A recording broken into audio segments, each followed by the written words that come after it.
एक जागा जिथे प्रत्येक मशीन नाही तर एक संधी आहे स्वतःला घडवण्याची।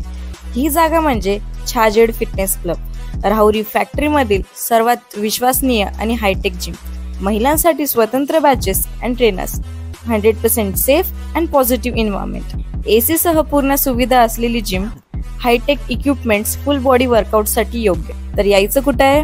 Chhajed fitness club, Tarabad road, Rahuri factory.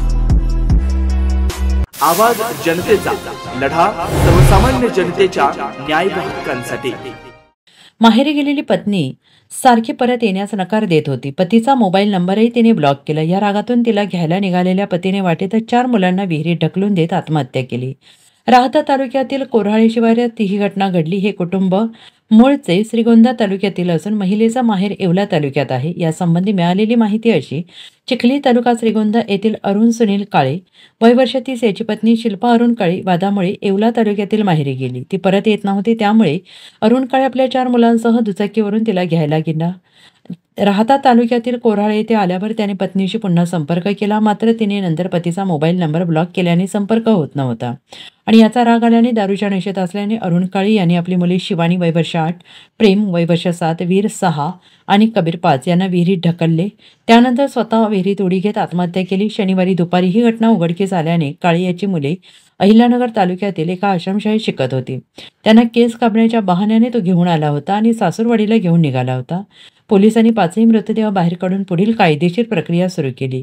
आधी पत्नीशी बोलताना त्याने आत्महत्या करण्याची धमकी दिली, त्यामुळे प्रथमदर्शनी ही आत्महत्या असल्याचं दिसत असलं तरी आम्ही सर्व शक्यता गृहीत धरून तपास करत असल्याचं पोलिसांनी म्हटलं आहे। दरम्यान विहिरीत 2 मृतदेह तरंगताना दिसल्याचे शनिवारी दुपारी केळवडचे पोलीस पाटील सुरेश गमे पाटील यांनी पोलिसांना कळवले। त्यानंतर पोलीस निरीक्षक नितीन चव्हाण फौजफाट्यासह घटनास्थळी दाखल झाले। शिर्डी आणि राहता नगर परिषदेचे आपत्ती निवारण पथकाला मदतीसाठी बोलवले। 2 लहान मुलांचे मृतदेह पाण्यावर तरंगत होते। त्या विहिरीत 30 ते 35 फूट पाणी आहे, त्यामुळे पाण्यात उतरून मदतकार्य अशक्य होते। अखेर गळ सोडून शोध मोहीम सुरू करण्यात आली। एकापाठोपाठ एक मृतदेह बाहेर काढण्यात आले। दरम्यान पोलीस उपअधीक्षक शिरीष वामने यांनी म्हटलं आहे की मृत अरुण काळे याची पत्नी येवला तालुक्यातील माहेरी गेली होती। तिला परत आणण्यासाठी काळे आपल्या मुलांसह दुचाकीवरून या रस्त्याने येवल्याकडे निघाला होता। मध्येच त्याचा फोनवरून पुन्हा पत्नीशी वाद झाला आणि त्याने हे टोकाचं पाऊल उचललं।